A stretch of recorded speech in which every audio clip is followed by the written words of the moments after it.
but it's always a good idea to repack the bearings,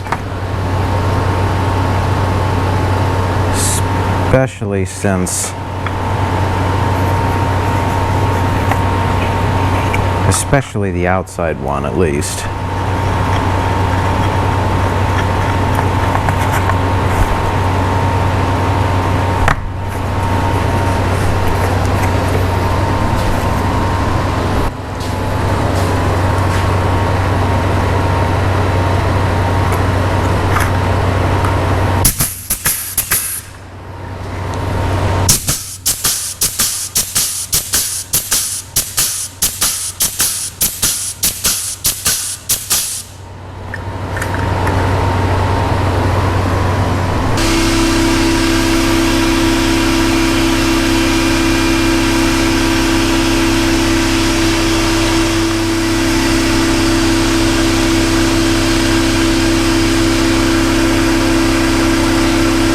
Oh, you know what? Forgot the shims.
Okay.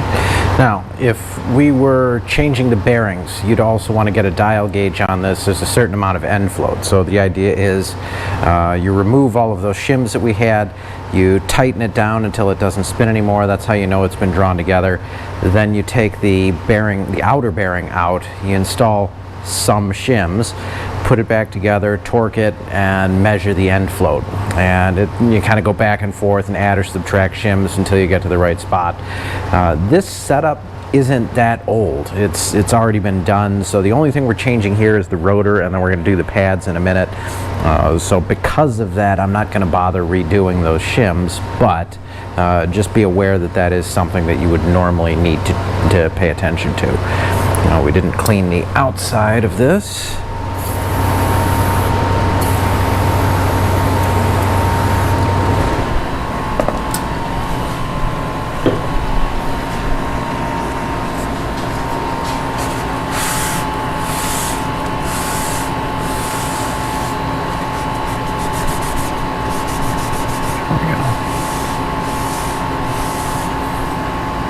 There we go.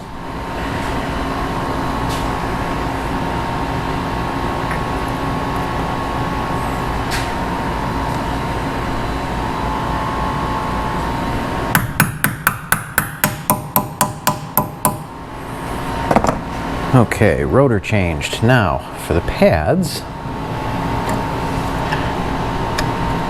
let's get this out of here.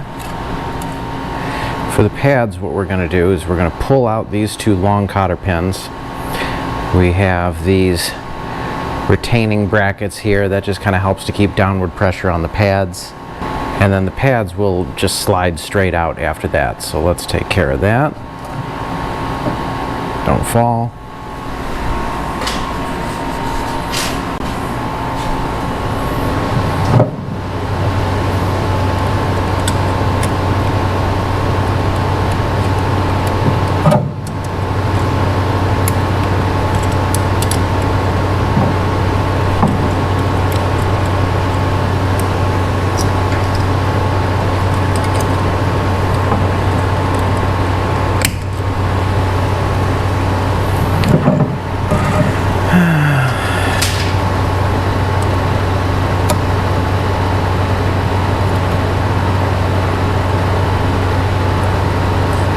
Goes one.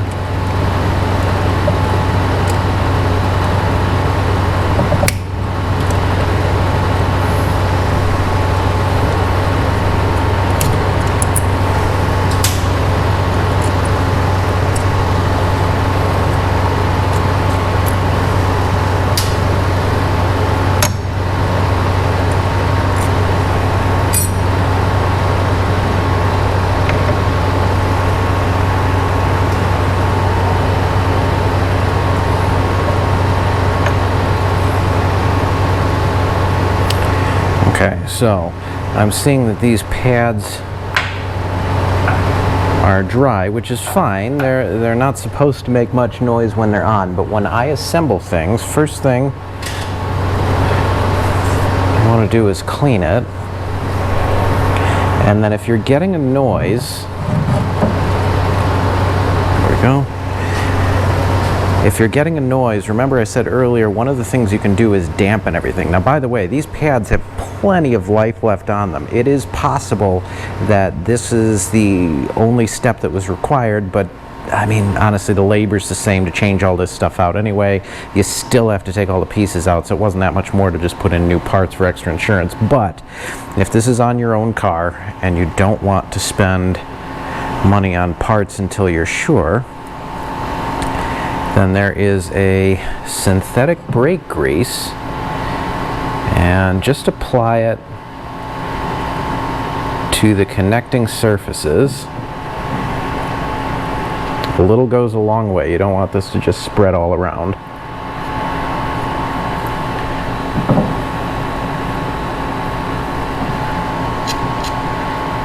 Just honestly, anywhere that the pads are going to be riding. And you want to use this specific brake grease as well. You don't want anything that's just going to get hot and run off. Okay.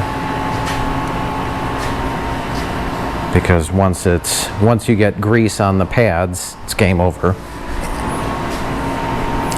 Okay, and we're going to swap these out with ceramic pads. The originals, or these anyway, look like they were semi-metallic. Again, you can kind of do the same thing on the back surface of the pads, not the side that touches the rotor, because if you do that, then again, game over.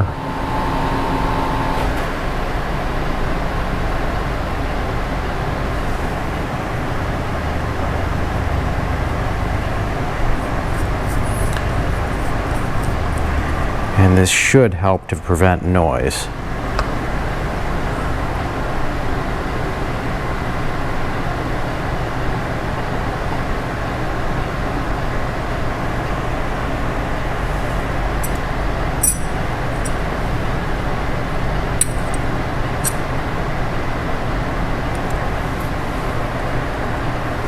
Also get rid of any spiders that are in there. Well, all right.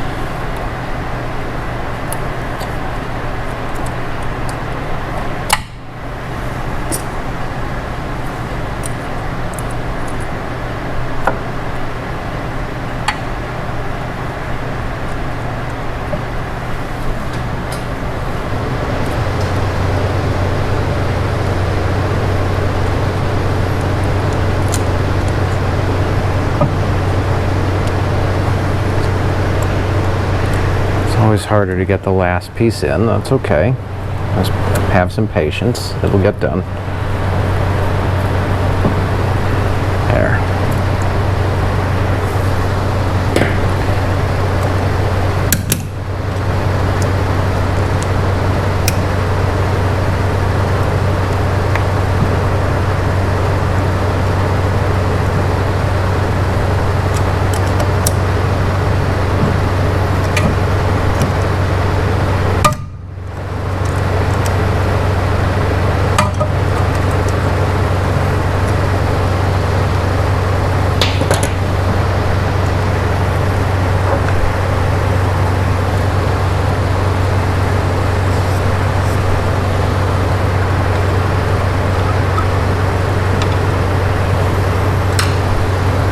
Okay, one other thing. If you don't have pads that are brand new, if you were replacing them, before you put the pads back in, you're going to want to get a C-clamp, a large pair of pliers, something.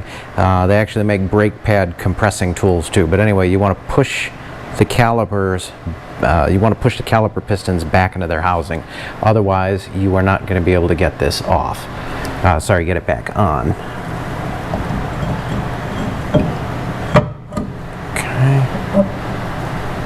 And of course I needed to do that, but I forgot to film it. But like I said, big channel lock or some, oops, big channel lock will take care of that. Let's move this so I can see it.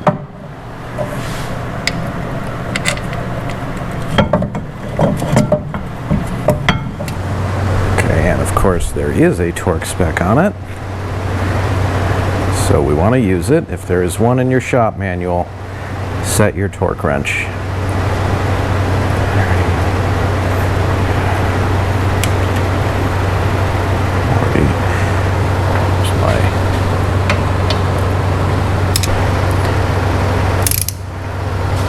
By the way, I don't quote torque specs in these videos very often.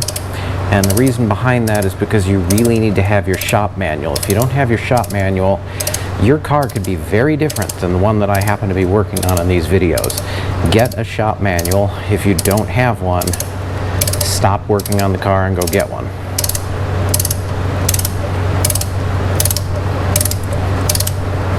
Get this gun out of the way here.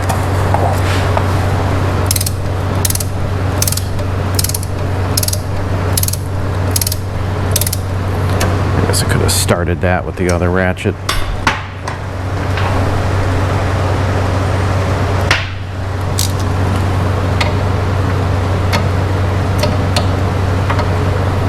Oops.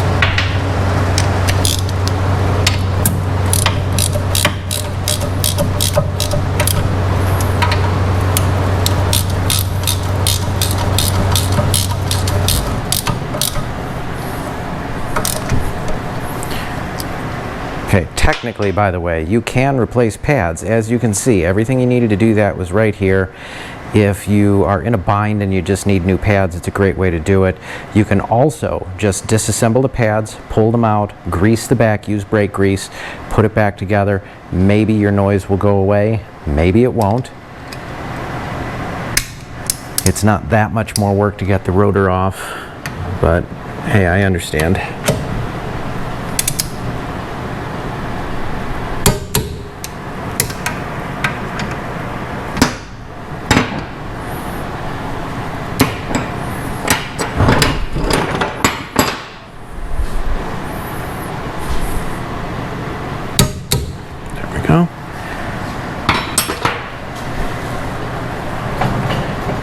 And there you have it. One side all done. If you are changing the calipers, you're going to need to bleed brakes. That's not really for this video. All you really want to do is just honestly make sure that you just keep things clean. I like to give it a final rinse just to get any residual junk off, and then throw the wheel back on, you're good to go. So guys, that's it. That's all it takes. I mean, brakes on these cars are incredibly simple to do. Even a modern car, I mean, I've got a 2016 Jag. It is exactly the same thing. The only difference is that instead of a hex bolt, it's probably a Torx bit, so you might need a different socket. And if the rotors are brand new, there's probably a little clip on it that you have to yank off. It's just a manufacturing thing to basically hold the rotor in place while you put the lug nuts on. That's really it. In fact, it's easier because most often you don't have the whole front hub assembly that you need to disassemble from the rotor. So modern cars are even simpler, but if you see an old car like this and you're a little bit confused, the only real difference is that the rotor needs to separate from the hub. But outside of that, it's incredibly easy to do.